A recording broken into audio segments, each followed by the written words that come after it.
संस्कार कैसे बनते हैं?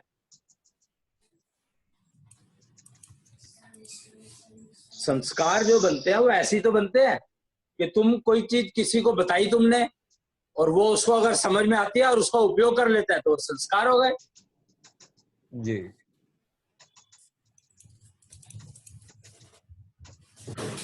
तो पहले जो लिखने का जब रिवाज नहीं था तो पहले जो है दो वो चला करते थे, दो शब्द हैं बहुत इंपॉर्टेंट।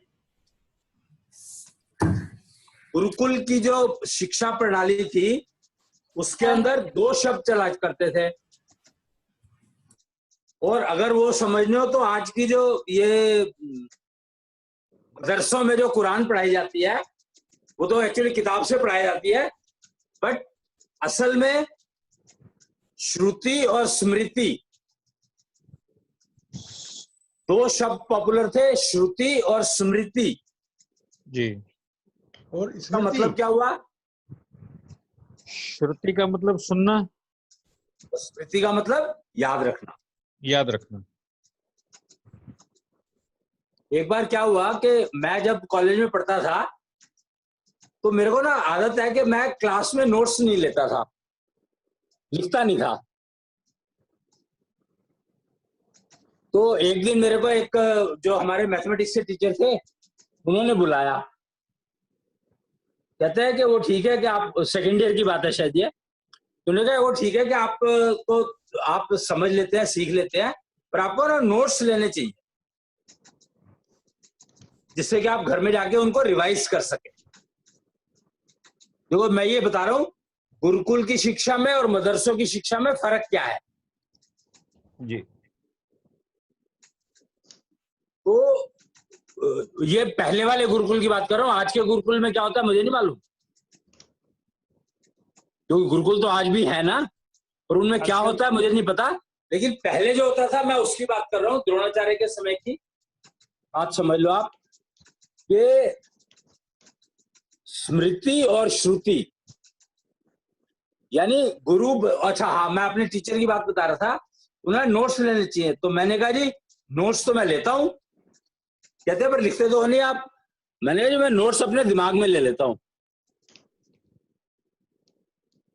तो मुझे कागज पे लिखने की जरूरत नहीं पड़ती और घर जाके रिवाइज करने की जरूरत नहीं पड़ती।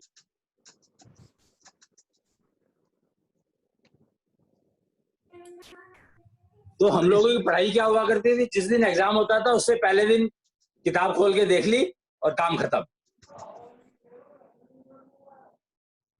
हम लोगों की पढ़ाई ये नहीं होती हम रोज आके होमवर्क कर रहे हैं, होमवर्क तो हमने कभी जिंदगी में किया ही नहीं। ऋतु सुन रहे हैं ना?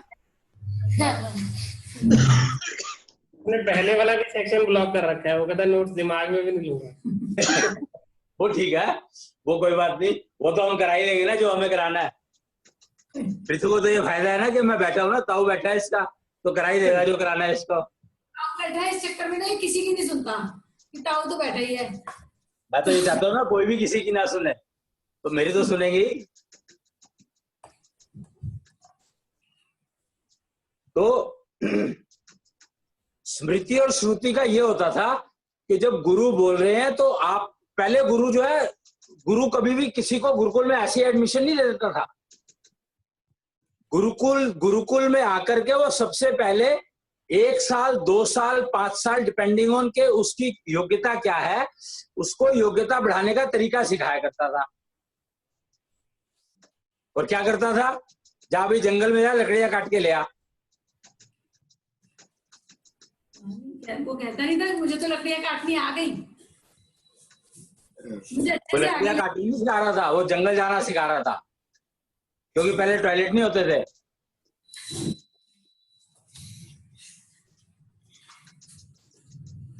लगता है तो होंगे लड़कियां पहले तो जंगल जाना सिखाया जाता था उसको, क्यों? जंगल में हर तरह का फल फूल फ्रूट मिलेगा, तो वो लाता था जी ये मेरे को मिला जंगल में, लकड़ियां काट रहा था, ये दिखा मेरे को, तो मेरे को पता नहीं क्या है ये, तो इसके बारे में बता दो।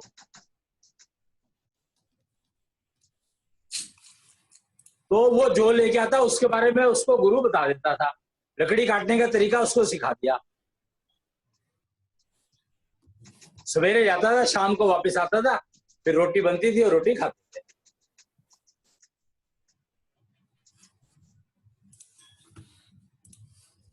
तो योग्यता बढ़ाने के लिए जो भी सामने वाले को जरूरत है वो सबको जंगल ही भेजता था, सबको लकड़ी काटने नहीं भेज देता था। योग्यता देख करके, समझ करके कि ये क्या कर सकता है, क्या नहीं कर सकता, उसको वही काम दिया जाता। किसी को खेत में वो बोने के लिए, बीज बोने के लिए दे दिया, किसी को खोदने के लिए दे दिया, किसी को कुएं से पानी भरने को दे दिया।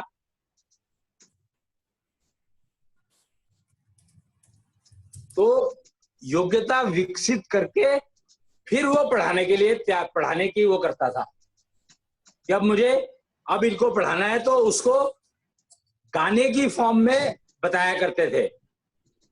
गाना याद करना आसान होता है, म्यूजिक तो नेचुरल म्यूजिक के साथ में वो जो पढ़ाना होता था, जो भी सब्जेक्ट जिसको पढ़ाना होता था उसके हिसाब से बताया करते थे, और वो ध्यान से सुनता था।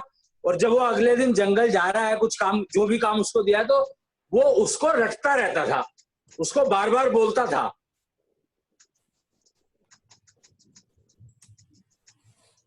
तो आजकल जो ये भागवत कथा कराते हैं, ये किताब थोड़ी खोलते हैं, तो ये अभ्यास करते हैं कि भागवत कथा करानी है तो किताब खोल करके और उसको याद करते हैं, स्मरण करते हैं, याद हो जाती है उनको। 2-4 बार कथा कराई, पहले घर में ही कराई, क्योंकि समझना चाहते हैं वो करा सकते हैं कि नहीं करा सकते हैं, और उनको याद हो जानी चाहिए। तो 4-6 बार कथा कराई, उसको याद हो गई, तो फिर उसमें वो उसने जो आसपास घटनाएं होती हैं उनको जोड़ना शुरू किया, जिससे कि लोगों का इंटरेस्ट बना रहे। भाई किसी को पता लगता है यार यहाँ पर वो कांड हुआ था, कोई प्रॉब्लम आई थी और उसका ये सॉल्यूशन किया गया था, तो उसको अगर उसने भागवत में जोड़ लिया तो सामने वाले को समझ आता है कि हाँ ये हमारे एरिया के बारे में जानता है, तो उसके ऊपर विश्वास बढ़ जाता है।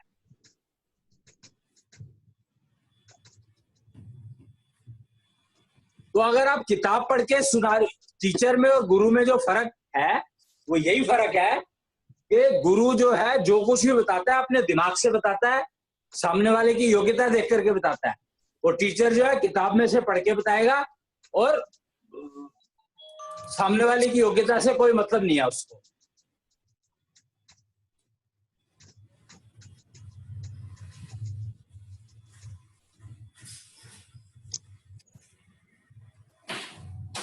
तो स्मृति और श्रुति, सुनो और याद करो और फिर बताओ। और याद जो किया जाता था वो हमेशा बोल करके किया जाता था। कहते थे कि बोल बोल के पढ़ो इसको तो याद होगा।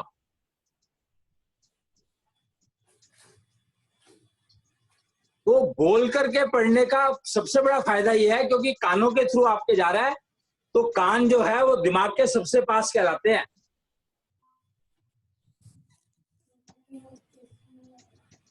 तो याद जल्दी इसीलिए होता था क्योंकि कानों के थ्रू आपके पास वो मैसेज जा रहा है, जो भी आप पढ़ रहे हो वो कानों के थ्रू जा रहा है अंदर, तो वो याद रहने के चांसेस मैक्सिमम होते हैं।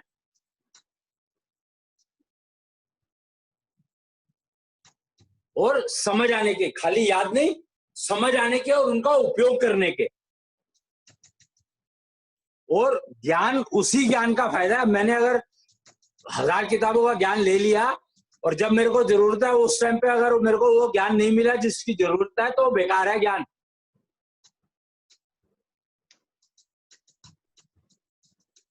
ज्ञान वही काम का है जो कि जब मेरे को जिस ज्ञान की जरूरत है वो ज्ञान मेरे सामने होना चाहिए उस समय में। ये नहीं कि मैं लाइब्रेरी में ढूंढने चला जाऊं। और ये तभी हो सकता है जब आप लाइब्रेरी से डायरेक्टली कनेक्टेड है। बहुत जरूरी है।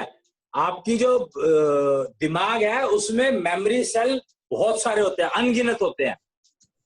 वो इसीलिए होते हैं कि आप जो भी कुछ बोलते हो वो उसके अंदर जुड़ता चला जाता है। तो ये जो पास्ट लाइफ रिग्रेशन की बात करते हैं लोग, या सुप्त दिमाग की बात करते हैं, सोए हुए दिमाग की बात करते हैं, तो वो बेसिकली दिमाग की बात नहीं करते, वो लाइब्रेरी की बात कर रहे हैं जहां पर बहुत सारी किताबें पढ़ी हैं, और वो किताबें बेकार हैं अगर आप उनको एक्सेस नहीं कर सकते तो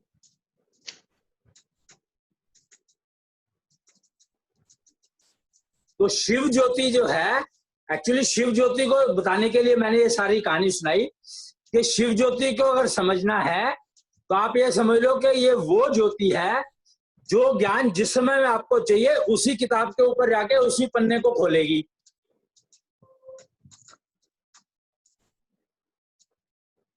और आप उसका यूज करके उस प्रॉब्लम से निकल जाओगे।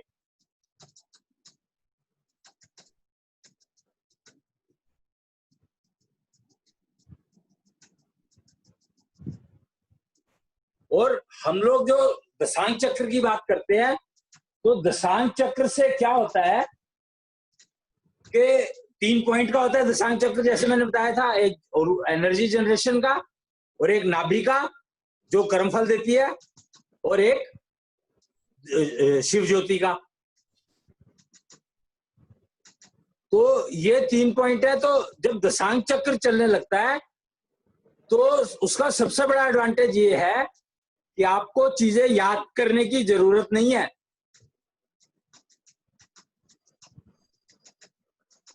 यथा पिंडे तथा ब्रह्मांडे, जैसा ब्रह्मांड है वैसा ही पिंड है, इसका मतलब समझने की जरूरत है। इसका मतलब ये नहीं है कि तुम्हारे पिंड के अंदर सारा ज्ञान है, ये गलत है। ये जानकारी बाजार में है कि यथा पिंडे तथा ब्रह्मांडे का मतलब है कि जो जानकारी ब्रह्मांड में है वो आपके शरीर में है। ये बात बिल्कुल गलत है, ठीक नहीं है ये बात। इस बात का मतलब ये था कि आप अपने आप को ब्रह्मांड से जोड़ सकते हैं, यानी पूरे ब्रह्मांड का ज्ञान आपके पास अवेलेबल हो सकता है अगर आप ब्रह्मांड से अच्छे से जुड़े हुए हैं तो। और जुड़ते कैसे हैं? दशांग चक्र से। दशांग चक्र को समय के साथ सिंक्रोनाइजेशन का मतलब यही है कि आपको पूरे ब्रह्मांड का ज्ञान आपके पास हर समय उपलब्ध है। आपको याद करने की जरूरत नहीं है, उसको जब दिमाग में रखने की जरूरत नहीं है। वो शिव ज्योति उसी ज्ञान पे जाके जलेगी, वहां से वो ज्ञान उठाया, उसका उपयोग किया और बस काम खत्म। तो उसके लिए कोई स्पेशल एफर्ट्स करने पड़ेंगे? जो षोडशी पंथ का, वो तो ठीक है, अपना रेगुलर हो रहा है। वही है बस, और कुछ है ही नहीं जी। वही एकमात्र तरीका है। क्योंकि अभी तक हम लोग यथा पिंडे तथा ब्रह्मांडे का मतलब ही यही समझते थे कि जो कुछ ब्रह्मांड में है वो मेरे पिंड में है। वो मार्केट में समझाया यही गया है कि भाई सब जो भगवान है वो सब में है, आपको अपने आप को जागृत करना है। मार्केट की बात बता रहा हूँ आपको। हाँ हाँ, तो वो इसीलिए तो मैं बता रहा हूँ कि ये बात सही किस दिशा में है, उसको समझना कैसे है। ब्रह्मांड में सब कुछ आपके अंदर है तो फिर तो आपको गुरुकुल की जरूरत है ही नहीं। उसमें ये बताया गया कि भाई गुरु आपके ज्ञान को बाहर निकालेगा। आपने जो बात बताई आज क्लियर हुई वो, लेकिन अभी तक जो मार्केट में बात थी वो यही है, भाई गुरु आपके ज्ञान को निकालेगा। किस व्यवस्था से निकालेगा वो जो भी बताते हैं, योगा करो, योग करो। इसीलिए कहा गया है कि गुरु, सच्चा गुरु जिसको अगर एक शब्द में जोड़ूं उसके आगे, गुरु के आगे सच्चा गुरु, तो सच्चा गुरु मतलब वही है जो आपको योग्यता प्राप्त करने का रास्ता दिखाएगा। हाँ जी, हाँ जी, हाँ जी। ज्ञान नहीं आपका खोलेगा जी, क्योंकि ज्ञान तो बाजार में है, कोई उसके पास थोड़ी है ना, उसके पास है। गुरु जो है वो ब्रह्मांड के ज्ञान में से जो ज्ञान आपको चाहिए वो दे देगा, राइट। तो आप कैसे योग्यता प्राप्त कर सकते हैं उसका वो रास्ता दिखा देगा। क्योंकि योग्यता प्राप्त करने की एफिशिएंसी तो सबकी अपनी अपनी है, नेचुरली। भैया तो एक जैसी नहीं है सबकी। अपना ज्ञान जागृत करने का मतलब अपनी शिव ज्योति को जगाना नहीं, अपने आप को सिंक्रोनाइज करना ब्रह्मांड के साथ, समय के साथ, जिससे कि जो ब्रह्मांड में ज्ञान अवेलेबल है उसको, जिस ज्ञान की आपको जरूरत है वही ज्ञान उठाएं। दुनिया भर का कबाड़ा भरने की जरूरत नहीं है दिमाग में। तो यही तो शिव ज्योति करती है कि जिस चीज की मुझे जरूरत है उसी पे लाइट डालती है कि अब ये करना है, ये दिमाग में नहीं ना, ब्रह्मांड में होनी चाहिए। खाली दिमाग में तो लिमिटेड नॉलेज होगी। ठीक है। तो ब्रह्मांड से कोई वो नॉलेज है ही नहीं तुम्हारे पास, तो क्या करोगे? तो दशांग चक्र जब हम एक्टिवेट करते हैं तो शिव ज्योति जागृत होने लगती दशांग है। चक्र एक्टिवेट करने से, एक्टिवेटेड तो होता ही है सबका, सिंक्रोनाइज करना होता है इसको समय के साथ।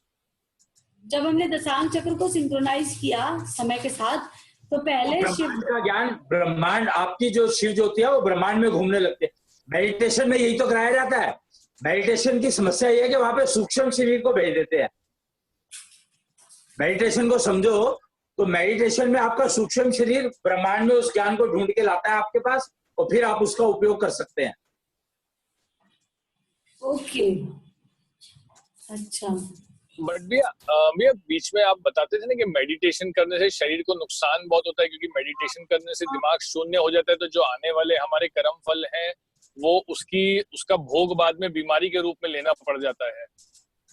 मैंने देखो ना, तभी तो मेडिटेशन में मैंने यही तो कहा कि सूक्ष्म शरीर बाहर निकल जाता है जी। अगर सूक्ष्म शरीर बाहर निकल गया तो आपका शरीर, और सांस तो आपका शरीर ले ही रहा है जी। आपका शरीर मरा थोड़ी है, बिल्कुल। सांस तो ले ही रहा है वो। जी।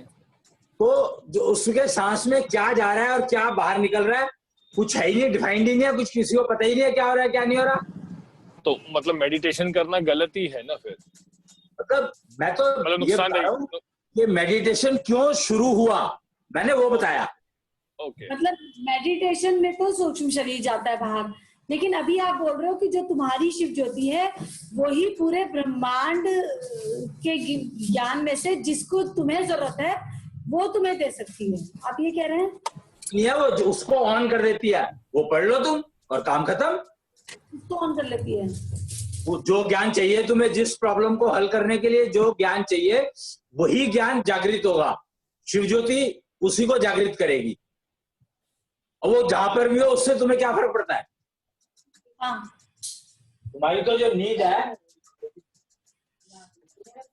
तो ये मेनली ये वही चीज है जो आप अभी तक बताते रहे हैं कि दशांग चक्र तुम्हारा सिंक्रोनाइज होना चाहिए, हमारा दशांग चक्र सिंक्रोनाइज होना चाहिए, तो उसी के द्वारा हम ये भी अचीव कर सकते हैं जो आप बता रहे हो कि ये होता ही है कि अपने आप हो जाता है। मैं वही कह रहा हूँ कि हमने क्या करना है और उसके रिजल्ट क्या क्या आएंगे, मैं उसके ऊपर बात कर रहा हूँ।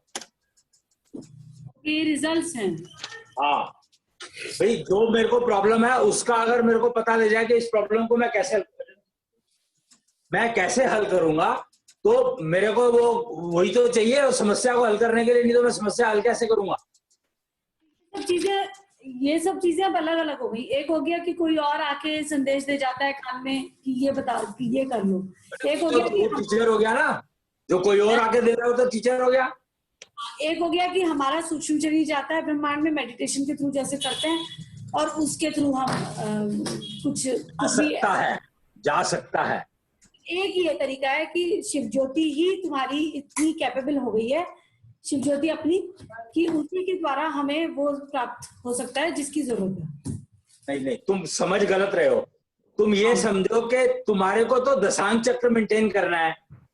मुझे दशांग चक्र मेंटेन करना है और तुम्हारा काम यही है, बाकी सारे काम ऑटोमेटिक है। वो ऑटोमेटिक, ओके। ऑटोमेटिक है उसके बारे में तुम सोच के क्या करोगे? बाकी सारे प्रोसीजर्स ऑटोमेटिक नहीं है, ये ऑटोमेटिक और नेचुरल है। हाँ, ये नेचुरल हो गया। नेचुरल ऑटोमेटिक ही होना चाहिए ना। ओके, बाकी सब अननेचुरल होता है, उसको तो जबरदस्ती वो भी करें। नेचुरल ही है। जो तुम्हारे सूक्ष्म शरीर निकल सकता है वो नेचर ने वो प्रकृति दी है, तभी तो निकल सकता है, नहीं तो कैसे निकलेगा? अच्छा, ये किसी किसी को देती है, नेचर सबको नहीं देती होगी? तो सबको देती है। मेडिटेशन तो कोई भी कर सकता है, पता नहीं, करने का तरीका फर्क हो सकता है। किसी को कौन सा तरीका सूट करेगा, किसको कौन सा तरीका सूट करेगा, ये आइडेंटिफिकेशन होना चाहिए, जो कि मिसिंग है। जी, हाँ जी, मतलब कि हमारे अगर दशांग चक्र एक्टिवेट हो गए तो हमें जिस काम को करने के लिए जो ज्ञान चाहिए वो हमें मिल जाएगा। यही मतलब हुआ इसका। भाई अब तू देखना कि अगर तूने जैसे तबला बजाना सीखा तुमने, तो अब इसको इस बात से समझो कि तुम तबले को सिंक्रोनाइज करते कैसे हो गाने के साथ, उसके बारे में पता है तेरे को? ताल मात्राओं से। है? ताल से मात्राओं से। जी, पता कैसे लगता है? तो उसने अगर तेरे को ध्यान हो या तुम्हें ध्यान हो, तो जब तुम इसको पढ़ाने के लिए ले गए थे वहां पर गुरुद्वारे में तबला सीखने के लिए, तो उन्होंने 1 हफ्ते बाद शायद ये कहा था कि ये तबला बहुत जल्दी सीख लेगा। हाँ। क्यों कहा था? और मैंने इसको तबला ही सीखने को क्यों कहा? कहा था मुझे नहीं पता नहीं। क्योंकि इसके तत्व ऐसे थे कि ये उस ज्ञान को जल्दी पकड़ सकता है, समझ सकता है। अच्छा। अभी भी इसको तरीका नहीं आता कि तबला जो है, तबला सिखाने वालों को ही नहीं पता कि तबला सिखाने का मतलब क्या होता है। वो तो जो भी आ जाएगा उसको सिखाना शुरू कर देंगे। जी हाँ एक्चुअली ठीक है। किसको क्या सिखाना चाहिए, क्या नहीं सिखाना चाहिए, ये समझना बहुत बहुत इंपॉर्टेंट है। अच्छा। और ये योग्यता आती है दशांग चक्र के चलने से। तो दशांग चक्र अगर तुम्हारा सिंक्रोनाइज चलेगा या तकरीबन सिंक्रोनाइज हो जाएगा, तो तुम्हें जो सामने वाला भी समझ पाएगा और तुम भी समझ पाओगे कि क्या डिस्कशन हो रहा है और उसका क्या मतलब है और उसमें से मेरे काम की क्या चीज है।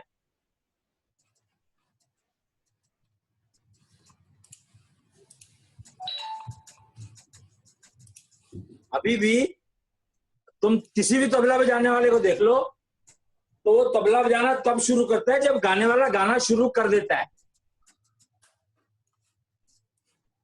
हाँ जी।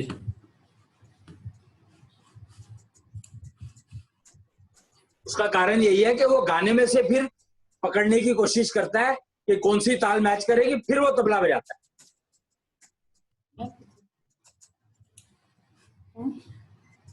मतलब पहले गाना सुनते हो फिर तबला की ताल डिसाइड करते हो।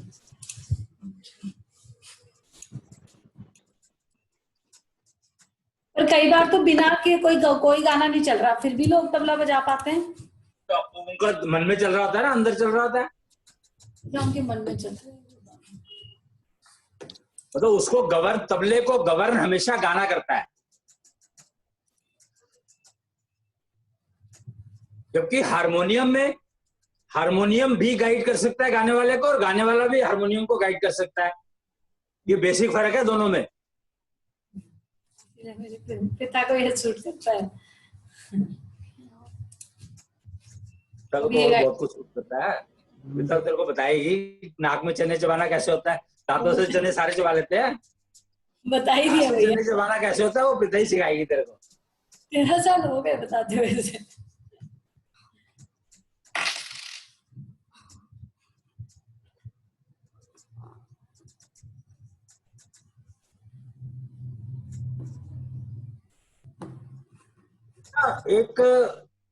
एक शब्द होता है जुगाड़। जुगाड़ किसको कहते हैं पता है? जुगाड़ बना किस शब्द से है?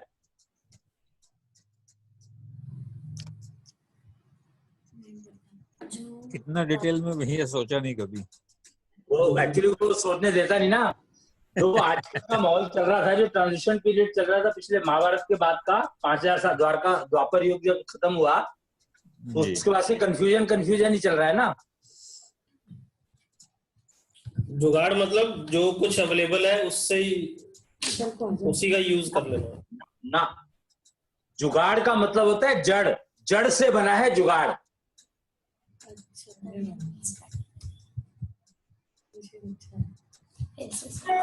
जड़ से बना है जुगाड़। और उसमें कोई चीज अवेलेबल है तो उसका यूज नहीं करते।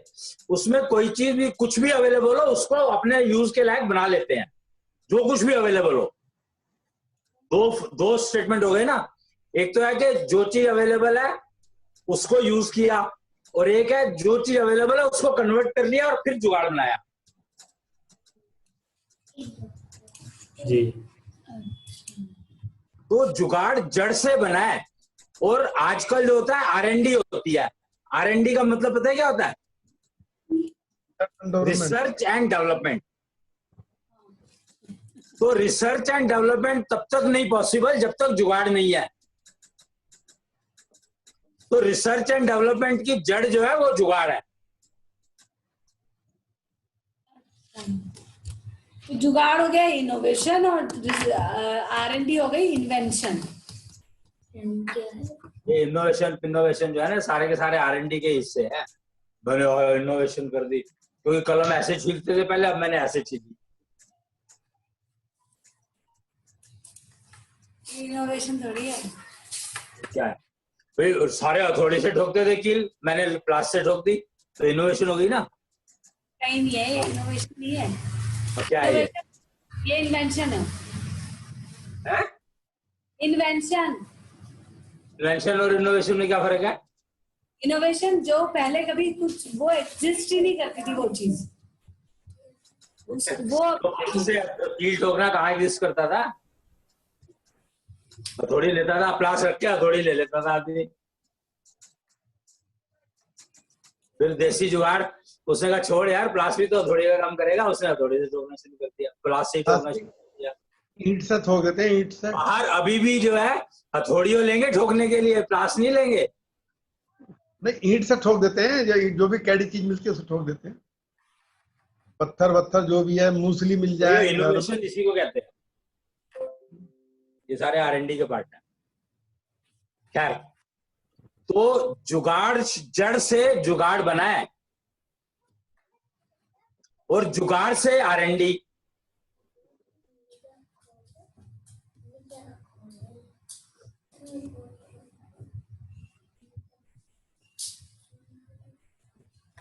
तो पहले जमाने में हमने जो शुरू किया था श्रुति और स्मृति से किया था, पढ़ाई का तरीका होता था, तो जुगाड़ बनाने में वही तरीका काम आएगा। किताबों से पढ़ के आप जुगाड़ नहीं बना सकते, R&D कर सकते हो बस।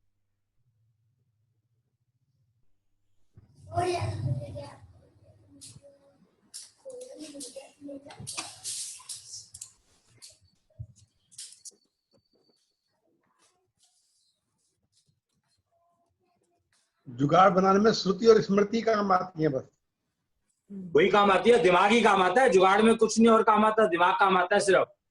या बहुत तेजी से चलता है उस समय दिमाग, जब कोई जुगाड़ का। हमने मंदिर बनाए जो इतनी देर में इतने सारे मंदिर खड़े कर दिए है, तो ऐसी थोड़ी कर दी है। वही जुगाड़ थे। और क्या, जुगाड़, सब जुगाड़ था। हमने कंसेप्ट ही बदल दिया मंदिरों का। हाँ, बंद हो गए थोड़े।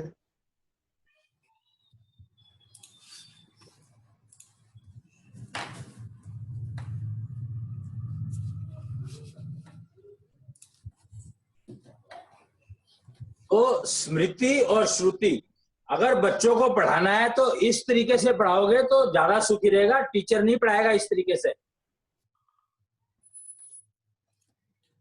इसीलिए एजुकेशन का ये हाल हो गया। कॉपिंग, नकल, पकड़, ये सारी चीजें आ गई। श्रुति और स्मृति से कैसे पढ़ाएंगे? मतलब जैसे बच्चे का चैप्टर है और बच्चा उसे रीड ही करेगा, वो सुनेगा कैसे? कोई और वो चीज पढ़ाओगे क्यों तुम जो उसके काम नहीं आनी? चैप्टर वो पढ़ा के करोगे क्या? चैप्टर तो टीचर पढ़ा देगा, लेकिन तुम्हें अलग ज्ञान दो ना उसको जुगाड़ का। जैसे कि जुगाड़ का खुद को पता होगा तो देंगे। जुगाड़ का मतलब होता है कि जो घर में जो हम जो जीवन बिताते हैं उसमें जो जो चीजों की जरूरत है उसके बारे में पता होना चाहिए। वो तो दे ही देते हैं ऑटोमेटिकली, जितना पता है माता पिता को उतना तो बता ही देते हैं। वो अपनी अकल उनको दे देते हैं ना, तभी तो रोते रहते हैं वो बच्चे अपने माँ बाप को। कहते हैं मेरे माँ ने ये नहीं सिखाया, मेरे बाप ने ये नहीं सिखाया। फिर दूसरे कहते हैं तेरी माँ ने ये नहीं सिखाया, तेरे बाप ने ये नहीं सिखाया। फिर कष्ट रहता है कि तो आपने मेरी माँ को क्यों कहा, तू सिखा दे। तो मैं क्यों सिखाऊं? मेरी माँ का नाम क्यों लिया तेने? लड़ाई झगड़े शुरू। तो आप आजकल तो जुगाड़ जो है इधर चलता है कि डंडे कैसे उठाएं।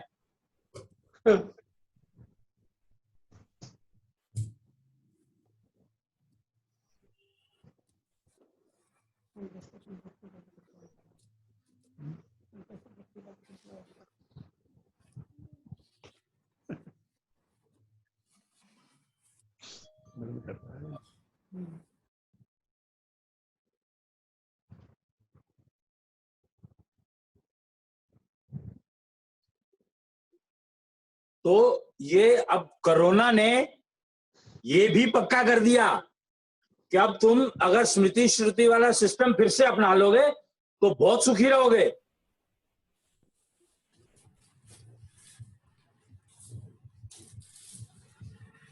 ये कैसे कर दिया कोरोना ने? घर में रह रहे हो ना, सारा फैमिली घर में है, या ऑनलाइन क्लासेस चल रही हैं।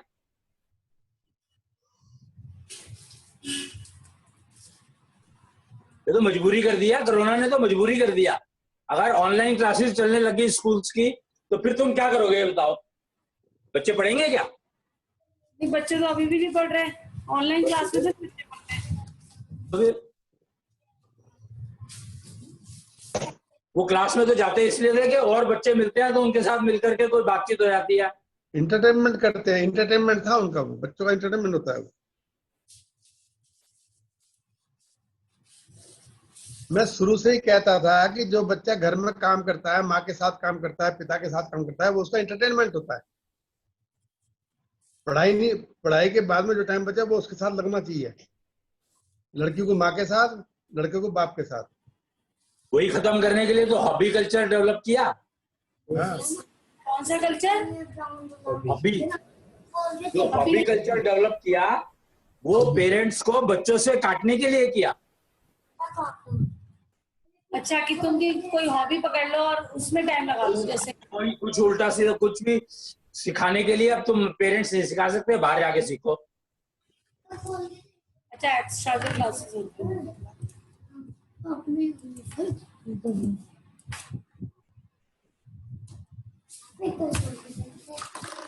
तो हॉबी कल्चर डेवलप हो गया।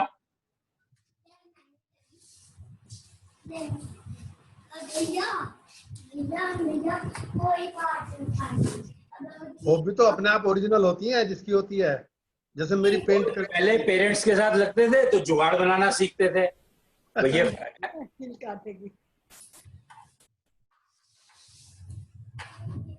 तो पंकज को देखा नहीं कैसे जुगाड़ बनाता है?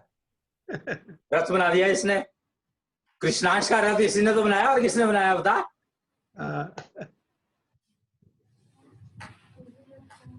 हेल्प तो करी होगी निधि ने भी। है? तो निधि ने किया था। पृथ्वी ने करी होगी, पृथ्वी ने या प्रथा ने हेल्प करी होगी। प्रथा ने सजाया था उसे, ड्रॉ उसे निधि ने किया था। तुम्हारा सबका दशांक चक्र चल रहा होगा उस समय, और क्या। हम तो नौकरी कर रहे थे, बाकी क्या चल रहा था, क्या किसी और का चल रहा था, जान बचाओ अभियान था, या किसी और का चल रहा था पीछे था। जान बचाओ अभियान नहीं है, नौकरी नौकरी नौकरी प्लेन नौकरी। नौकरी थी जो मंदिर बनाया हमने, वो भी तो नौकरी थी हमारी। नौकरी करते हैं।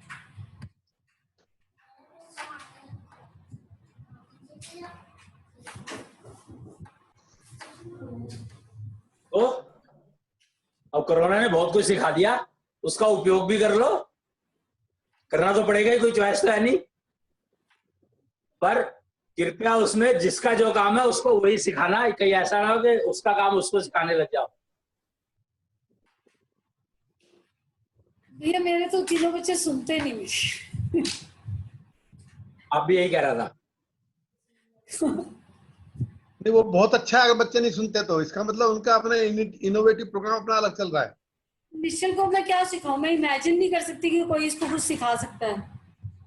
मेरा बाप भी तो यही कहता था, तुम्हें क्या सिखाया? तो मेरे बाप ने सिखाया ही नहीं कुछ। तो तुम्हारा तो ये कंसेप्ट रहता था, बाप अरे वो तो बोलता ही रहता है, वो तो कुछ ना कुछ कहेगा ही। इन दोनों लड़कों के तो ना कान में मेरी आवाज जा ही नहीं रही होती, तो यहीं से रिजेक्ट है, वो यहाँ से यहाँ तक भी नहीं जाएगी ना। लड़की की भी है लड़के की। ना, लड़की की भी है, उसकी भी जब चले जब वो बिल्कुल सिर पे डंडा। भाई तुम एक ही फंडामेंटल सोच लो कि तुमने जो पढ़ा है लिखा है जो भी किया है बाल डाल लेते थे, क्या यूटिलाइज हो रहा है, बस कुछ दोनों भी ही नहीं हो काम रहा का। है, ना तेरा ना सैली का ना मेरा, मेरा भी कुछ नहीं हुआ, तो बेकार है नहीं सारा सिस्टम। क्या चीज बेकार है ये समझ में आ गया, लेकिन क्या चीज जरूरी है ये भी तो समझ में आया। जो चीज रिजेक्ट कर दी, तो जो अरे चीज ये चीजें समझ में नहीं आई कि ये जो क्या कहते हैं दशांग चक्र चलाना है, ये समझ में आया तभी तो चला रहे हो।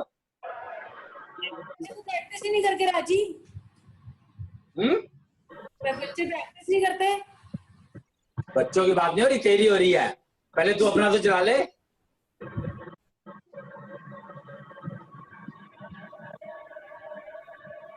आप करोगे तो बच्चों को फायदा मिलेगा ही ना, कहाँ जाएंगे, जकड़े जाएंगे अपने आप। ये भी यही कहते हैं कि तुम कर दो।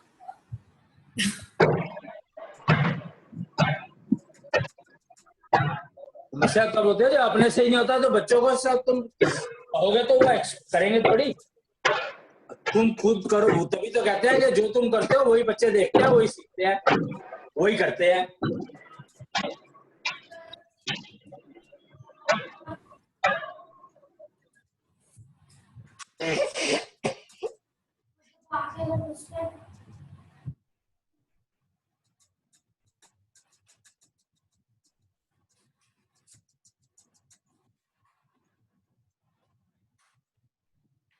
क्या समझे? कोरोना के साथ जीना सीखना होगा। कोरोना के साथ जीने के लिए तुम्हें अपना दशांग चक्र को सिंक्रोनाइज रखना पड़ेगा। दशांग चक्र को सिंक्रोनाइज रखने के लिए प्रैक्टिस करनी होगी श्वासपैथी की और सॉर्डर सिस्टम की, और वो प्रैक्टिस करते रहनी पड़ेगी। नमन कर दो बस। तो आज का जो क्लास थी उसमें कुछ समझ आया कि नहीं आया, पहले ये बताओ। हाँ, आज ये समझ में आया कि ब्रह्मांड में सब कुछ अवेलेबल है, लेकिन उसमें से जो मुझे चाहिए वो मुझे मिल। पहली जो बहुत इंपॉर्टेंट चीज है वो ये है कि हमें सारे ब्रह्मांड को अपने सिर में डालने की जरूरत नहीं है।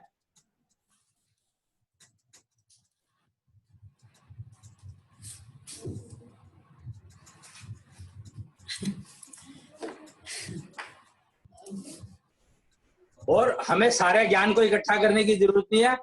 जिस समस्या का हल करना है उसके रिलेटेड ज्ञान चाहिए, और अपने आप को ऐसा कर लो कि वो ज्ञान तुम्हें उस समय मिल जाए, कहीं से मिले उससे कोई मतलब नहीं है।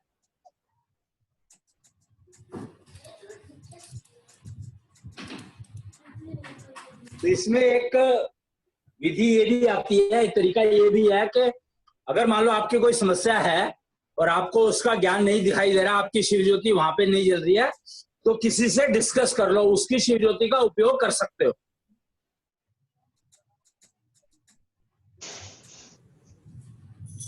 भैया जो पहले तो डिस्कशन इसीलिए किए जाते हैं। जो पहले ऋषि मुनि होते थे वो अपना ये दशांग चक्र सिंक्रोनाइज करने के लिए ही मेहनत करते होंगे, फिर इनका एक्टिवेट। ये मुझे क्या पता भाई, ऋषि मुनियों का मुझे कैसे पता होगा, ये बताओ।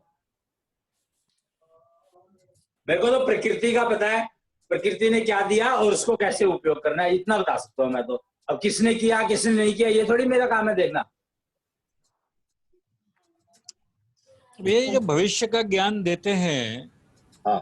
ये भी एक गणित ही है ना, ये गणित है ना। ये किस तरीके से देते हैं ये? भाई तुम भविष्य है क्या पहले ये समझो।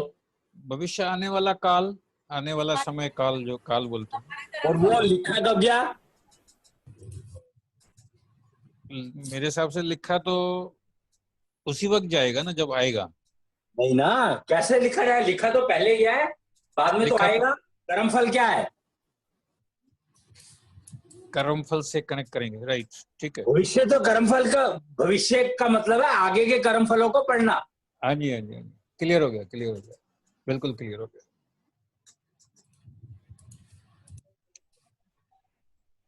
अब पढ़ने में अगर कोई गलती कर दे या किसी हाँ। को अंग्रेजी की किताब है, हिंदी में पढ़ना चाहे तो कैसे पढ़ेगा?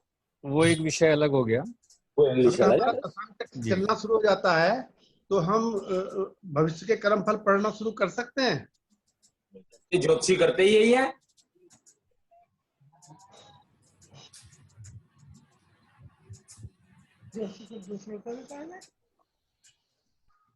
तो जोशी जो करते हैं इसका मतलब उनका दशांश चक्र चलता होता है? हैं? वो ज्ञान से करते हैं या उनका दशांश चक्र चलता होता है?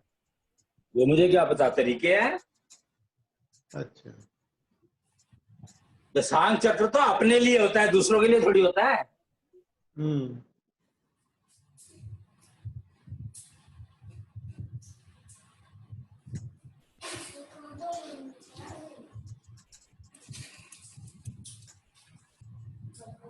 ज्योतिषी पंथ में हम जो भी बात करते हैं अपने लिए करते हैं।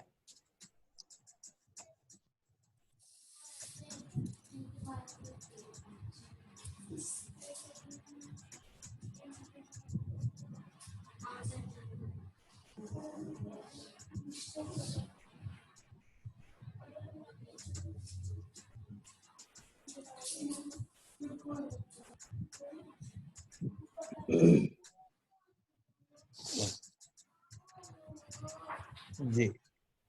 ठीक। हाँ जी।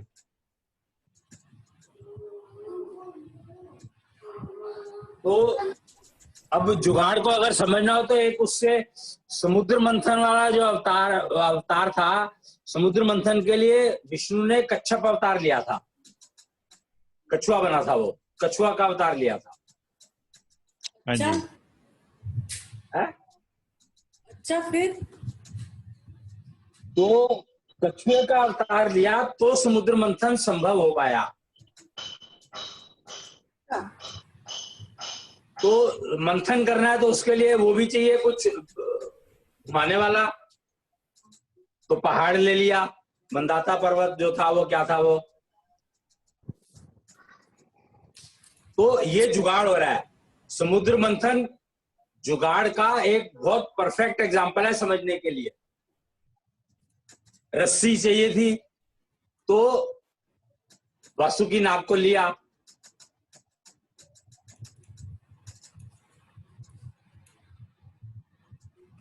जो प्रकृति में मौजूद है उसका उपयोग करके वो जुगाड़ किए। जो चीज है अवेलेबल उसको जिस चीज के लिए यूज करना है उसके लायक बनाया।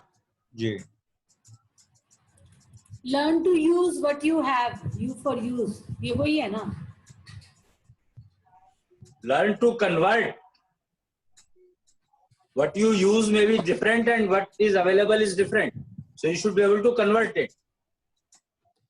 कन्वर्ट तो जुगाड़ उसको कहते हैं। जैसे लकड़ी अवेलेबल है लेकिन अगर उसको क्रिकेट की विकेट की तरह से यूज करना है तो उसको पेंसिल की तरह आगे से छीलना पड़ेगा। तो छीलने के लिए फिर क्या चीज चाहिए वो पता होनी चाहिए। भैया ये समुद्र मंथन जो है, समुद्र मंथन का जो कॉन्सेप्ट है ये मतलब मतलब समुद्र मंथन जो किया गया था तो उसको जैसे जैसे वो क्यों बिलोया गया था, मतलब कैसे उसको किया गया था समुद्र में पानी को एक तरह से वो करना, इधर उधर चलाना। आप कैसे इमेजिन करोगे? योग्यता ही नहीं है। योग्यता होगी तो इमेजिन कर सोच सकते हो ना कि ऐसा हुआ होगा। ये तो हिस्ट्री है, कोई इमेजिनेशन थोड़ी है, कंसेप्ट थोड़ी है, ये तो हिस्ट्री है।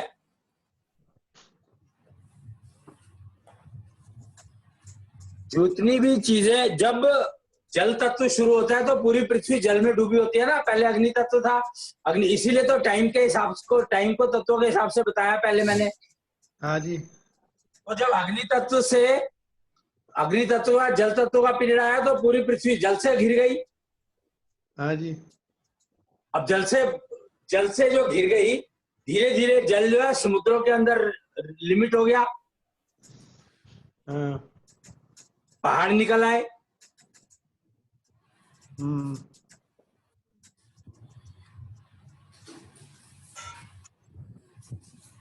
पर पहाड़ निकले थे तो वनस्पति जगत नहीं निकला था उस समय में। मिट्टी के पहाड़ थे, उन पे पौधे नहीं थे। पहाड़ मिट्टी के थे ये पता नहीं है, पहाड़ थे। और उनपे पेड़ पौधे नहीं थे।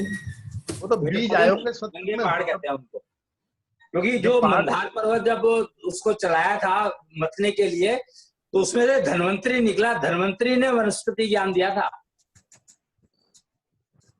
तो एक तरह से हम ये मान लें कि धन्वंतरी जी बीज लेके आए थे। तो क्या लेके आएंगे? बीज ही तो लेके आएंगे। तो कलश था उनके हाथ में, बीज हाँ, थे। और क्या। वही बीज जो मत्स्य अवतार बनके विष्णु जी मत्स्य अवतार के रूप में आए थे, और वो बीज लेके पेट में, जगत का खाली वनस्पति जगत के बीज लेके आए थे। उनमें से खाली वनस्पति जगत के बीज धन्वंतरी जी लेकर आए थे कलश में। तो ये समुद्र मंथन तब हुआ था जब सृष्टि नहीं थी बिल्कुल भी, ये सारे बीज जो है इंटैक्ट से अलग, मतलब वो अंकुर आ चुके थे, है जी। अंकुर आ चुके थे, फल लग चुके थे। समुद्र मंथन तो तभी करने वाले भी तो चाहिए लोग, करेगा कौन?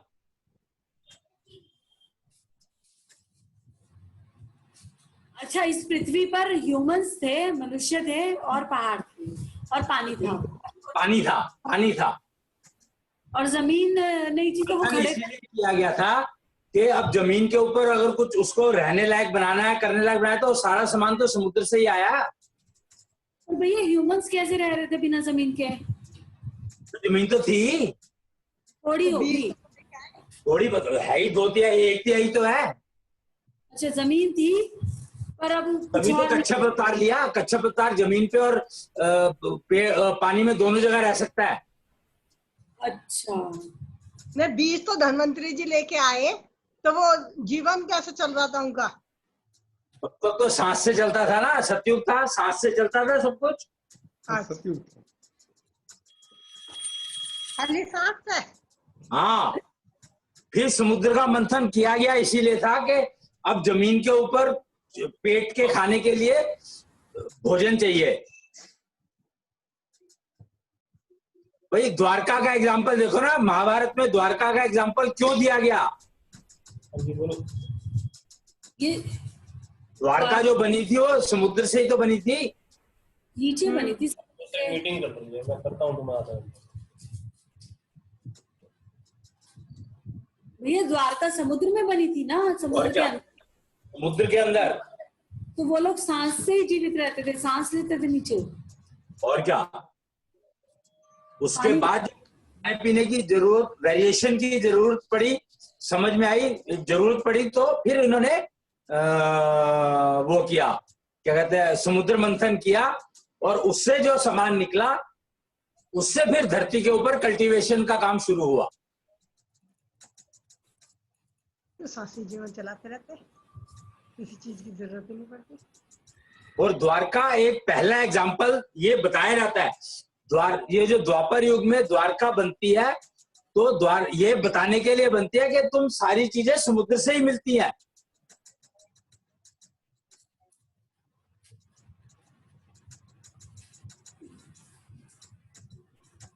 भैया द्वारका तो बनी थी ये द्वापर युग में, महाभारत के बाद नहीं, महाभारत से पहले बन गई थी। हाँ, द्वापर युग में।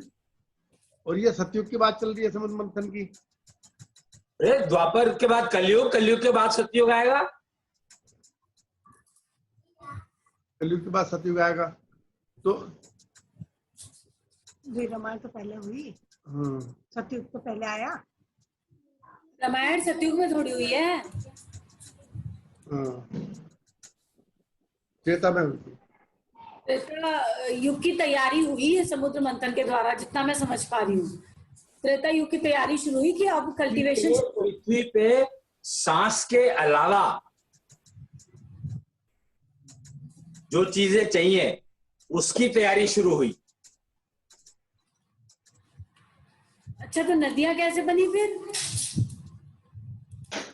तो जो जमीन जब निकली है तो पानी कहीं पे इकट्ठा हो गया, कहीं पे कुछ हो गया, कहीं पे कुछ हो गया, वहां से बहना लग गया। भाई जब पानी नीचे जा रहा है, जमीन बाहर आ रही है, तो या तो जमीन ऊपर उठेगी पानी से, या पानी नीचे जाएगा तो फिर वहां पे जो पानी रहेगा, पानी तो सारा पूरी पृथ्वी पानी के अंदर ही तो डूबी हुई थी।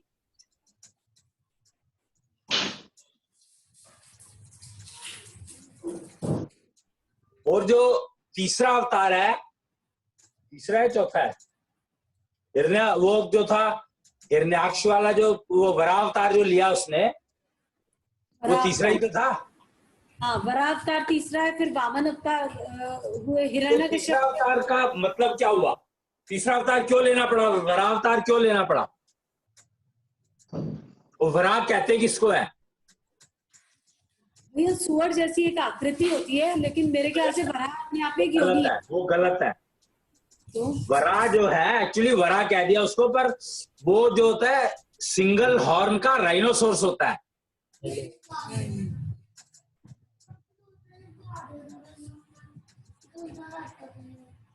अच्छा, राइनोसोर्स था वो वराह अवतार जिसको कहा गया। वराह अवतार एक्चुअली सिंगल हॉर्न का एक सींग वाला राइनोसोर्स था वो।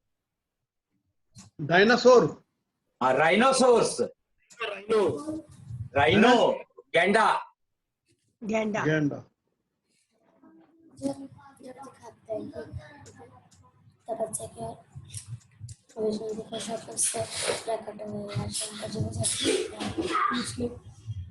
ताऊ जी, हाँ जी, तो कई बार टीवी में दिखाते हैं कि किसी ने बहुत घोर तपस्या की, उससे खुश होकर शंकर जी या विष्णु जी प्रकट हुए, वो सच में होता है? और क्या भाई, भगवान देता है, डिजायर टू डिलीवर, देवता देते थे देने के लिए, सब कुछ होता है। वो कहानियां, ये कथाएं हैं, कथाएं का मतलब जो घटनाएं हुई हैं हिस्ट्री में, उन्हीं को दिखाया जाता है। अच्छा, ये सच होती है? सच उस समय में हुई होंगी, अभी क्योंकि हमें समझ नहीं आती तो हमें लगता है कि नहीं है। पर अगर मान लो, वो इसके लिए ना मैं नॉर्मली एक एग्जांपल देता हूँ, अगर तुमने जापान नहीं देखा मान लो, तो जापान है कि नहीं है दुनिया में, ये बताओ। फिर वो कैसे है? जब तुमने देखा ही नहीं तो तुम्हें कैसे पता है कि नहीं? लोग वहां रहते हैं। तो ऐसे ही जो तपस्या करते हैं, तो उसके बाद जो जिसको चाहिए होता है वो मिल जाता है उसको। भाई तू जैसे मान लो जिद करती है, आपने पापू से कहते हैं कि ये दिला मेरे को, अगर वो नहीं दिलाता तो क्या करती है? रोती है। नहीं करती मैं जिद। क्या करती क्या है? अगर तेरे को कोई चीज चाहिए और तेरे को तेरा बापू नहीं दिला रहा है, तेरी माँ नहीं दिला रही, तो तू क्या करेगी? वो ऑप्शन ही नहीं है। ऑप्शन है ना, नहीं देगा वो ऑप्शन ही नहीं है, उसके चेहरे पे लिखा है, ऐसा कभी हो ही नहीं सकता। ऐसा होता है, ऐसा ही होता है। फिर वो तरीका निकालेगी ना, फिर कोई ना कोई डिवाइस करेगी, जुगाड़ निकालेगी, कुछ सब्जी में नमक ज्यादा डाल देगी, या रोटी जो है गोल नहीं बनाने की, अच्छा, कुछ भी कर देगी। ले, ये भी रास्ता बता दिया ताऊ जी ने। अच्छा, मेरे को ना आती है गोल रोटी बनानी, और मैं बनाते भी मुझे हूँ। पता है, पर उस दिन नहीं बनाने की ना जिस दिन वो चीज नहीं मिली जो तेरे को चाहिए। तो पता पड़ जाएगा उनको कि ऐसे नाराज है आज। हम नहीं खेल जैसे घर में गृहिणी बर्तन पटकने शुरू कर देती है। कौन? जो घर की लेडी होती है, वो जब गुस्से में होती है तो वो बर्तन जोर जोर के रखती है। क्या? पता लग जाए कि मैं नाराज हूँ। एक ट्रेनिंग हो रही है तेरी।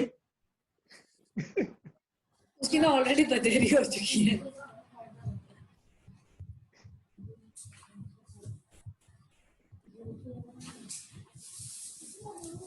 तो कोशिश ये करो कि बच्चों को स्मृति और श्रुति के ऊपर अगर वो सीखें तो ज्यादा काम आएगा।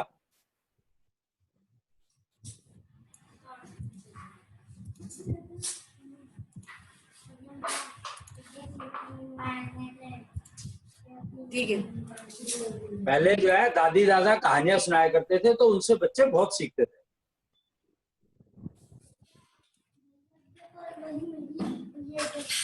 और आज के दादा दादी ये कहते हैं हमारे माँ बाप ने, हमारे दादा दादी ने नहीं सिखाई थी तो हम भी नहीं सुना।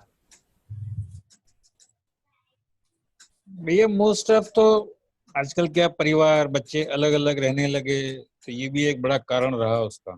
अलग अलग करे ना, रहने थोड़ी लग गए, हमने करा। नौकरी भाई नौकरी बाहर भेज रहे हैं पढ़ाने के लिए, तो वो पढ़ लिख के बोले मैं बाहर ही जा रहा हूँ, तो बाहर रहने लगा, अलग हो गया। भाई आप इसको इस तरीके से समझो ना कि आपने ही तो कहा ना कि जा बाहर जाके पढ़ ले। हाँ, ऐसा कह सकते हैं। ऐसा ही हुआ है, वही यही है कि हमने अपने बच्चों को बाहर भेज दिया, वो बाहर है तो वो उनको जब जैसी आदत पड़ गई वो वैसे ही तो रहेंगे ना। तो सीधी सी बात है, उन्होंने घर का वातावरण सीखा ही नहीं, समझा ही नहीं। बिल्कुल सीधी सी बात है। अब जिसको यही नहीं पता कि ग्रैंड पेरेंट्स क्या होते हैं, तो वो ग्रैंड पेरेंट्स को कैसे मतलब उनको एक्सपेक्ट करेगा कि वो भी कुछ सिखा सकते हैं। और दूसरा प्रोसीजर चालू हो गया ट्यूशन क्लासेस का, तो चालू करना पड़ा ना। फिर देखो, जब श्रुति और स्मृति का काम चलता था तो किसी चीज की जरूरत नहीं थी।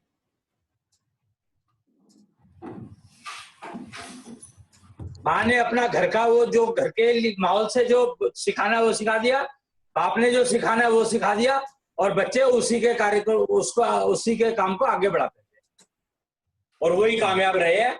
जिनके बच्चे साथ लग गए वो कामयाब हो गए, और जिनके बच्चे साथ नहीं लगे वो बंद हो गए। जब हम पढ़ते थे हमारे माँ बाप ने कभी नहीं कहा तुम पढ़ो मत पढ़ो, कभी नहीं कहा, बल्कि बाबा जी तो आगे कहते उठो चलो न्यायालय का, वो तो पढ़ने नहीं देते थे वो तो बाबा जी तो।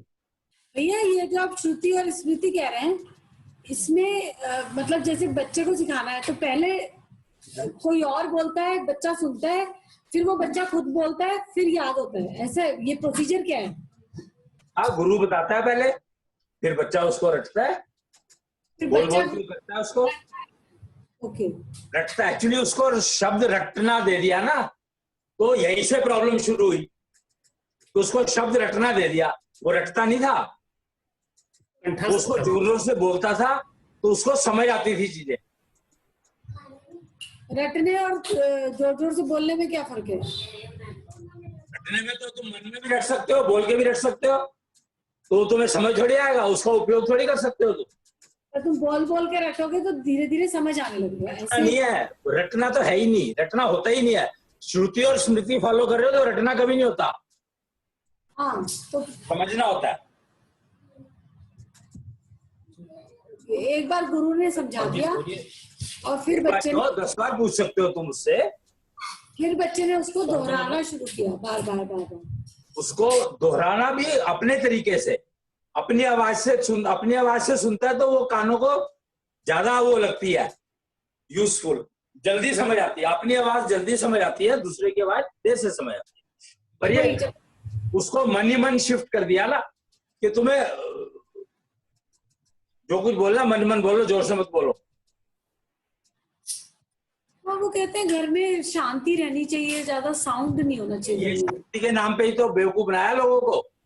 तो बहुत ही ज्यादा कंसेप्ट फैला हुआ है कि जिसके घर में शोर आ रहा है इसका मतलब इनके घर में अशांति है। वो तो क्योंकि यही समझाया है सबको, इसीलिए तो षोडशी पंथ का मतलब है कि सबको बतानी ये बातें जो समझ में आ रही हैं। तो अब हजार में से देखने जाते हैं तो पिक्चर में शोर नहीं होता क्या? सारा तो शोर ही होता है उसके अंदर, कोई भी सीरियल उठा के उसमें शोर ही होता है। किसी घर में से टीवी का शोर आ रहा है तो इसका मतलब इसके घर में सब कुछ ठीक है। किसी घर में से किसी इंसान के बोलने की आवाज आ रही है तो इस घर में ठीक नहीं है, इसके यहाँ से तो इंसान की आवाज आती है। कोई गाली तो मन में नहीं दी जाती ना, कुछ भी नहीं किया जाता मन में। तो मैं दिया था तेरी खाट खड़ी करूंगा, देख मौका मिलने दे मेरे को। ये भी बोला ही जाता है, बोला नहीं जाता, ये तो खड़ी करने के बाद बताया जाता है। देखा, मैंने सोचा था तेरी खाट खड़ी करूंगा, कर दी।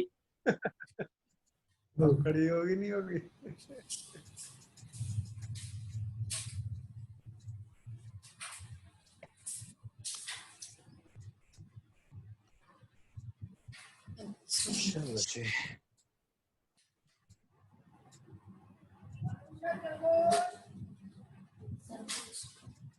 ठीक। हाँ जी। और महाभारत के टाइम में भारत का जो साइज था वो समझ लेना। तो जुगाड़ तुम्हें तकरीबन उसी एरिया में जुगाड़ करने वाले और जुगाड़ बनाने वाले मिलेंगे और कहीं नहीं मिलेगा।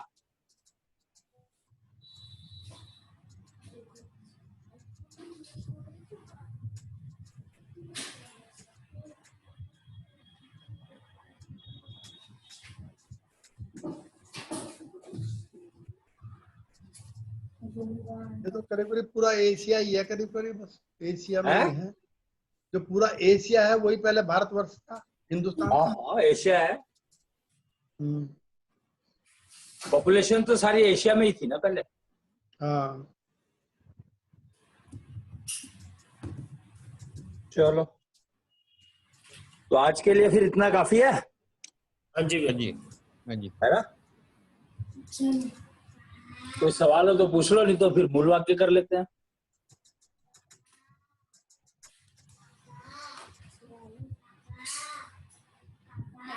अहम सत्यम जगत सुंदरम अहम शवम शिवम शिवम पंचतत्व सत्यम पंचारक सत्यम योग योग सत्यम कृष्ण आत्मा सत्यम अहम सत्यम जगत सुंदरम अहम शवम शिवम पंचतत्व सत्यम पंचारक सत्यम योग योग सत्यम कृष्ण श्री आत्मा सत्यम अहम सत्यम जगत सुंदरम थोड़े अहम गलने चाहिए शवम ठीक से। शिवम पंचतत्व सत्यम पंचारक सत्यम योग योग सत्यम कृष्ण श्री आत्मा सत्यम। जय कृष्ण।